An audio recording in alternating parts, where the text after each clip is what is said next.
You have a problem if your jazz solos sound too much like this.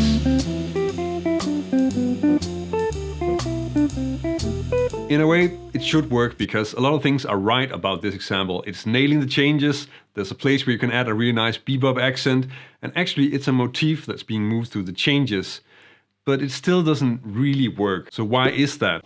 You know, it's jazz, so just add some chromatic notes. We can try that. Okay, maybe not that much chromaticism.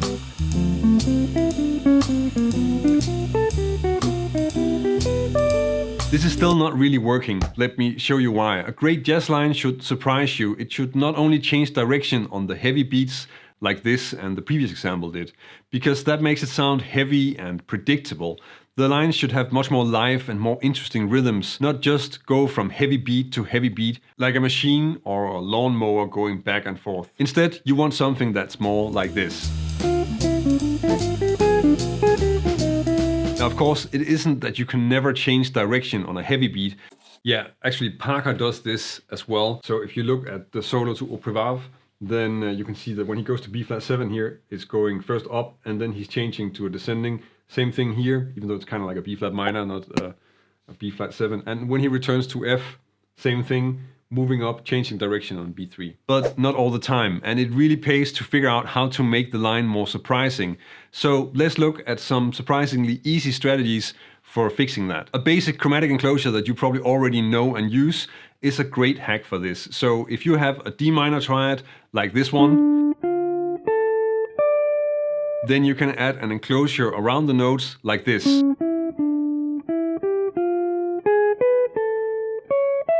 These are called diatonic above, chromatic below enclosures. The great thing about these is that they have a direction and can go both up and down. And that's actually much more powerful than you might think. Let's say that you're playing a descending D minor 7 arpeggio, but you want to add a chromatic enclosure around the last note, the D. The arpeggio is descending, so if you take a descending enclosure, then you get.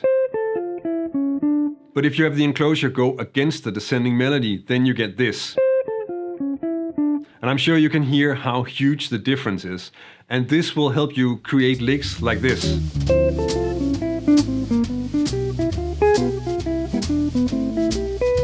Another useful tool is to use the diatonic triads, like I'm using the A minor triad over the D minor 7 chord in this example. The concept is pretty simple. If you have a note where you can dip down and take a triad that fits the chord, then that will work as a way to skip around and still create a strong melody. Yeah, so I think I just want to explain a bit more about a triad that fits the chord.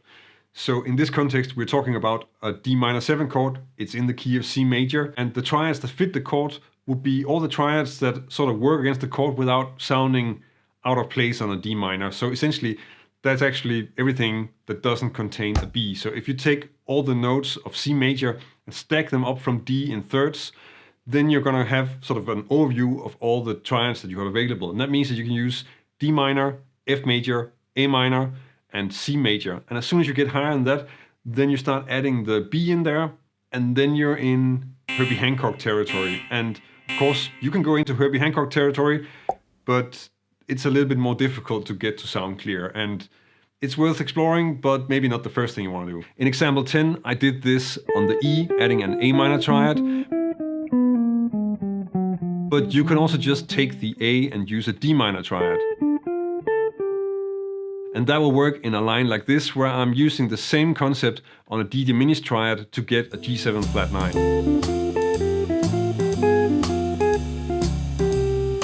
Often a fantastic solution is to add a large interval skip in there, but that can be difficult to get to sound natural. Luckily, we can lean on the bebop grades to give us some tricks for this.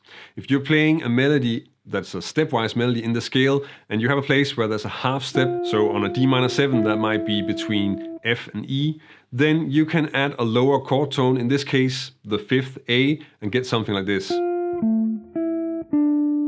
And this pretty much always sounds great. Another place where you can do that is on the G7 between the flat 9 and the root, adding a low B. One of the most powerful places to learn this and also get a ton of inspiration in general is of course to study the bebop greats, and especially Charlie Parker. Check out this video if you want to see what you can pick up from him and also how I use that in my practice and in my playing.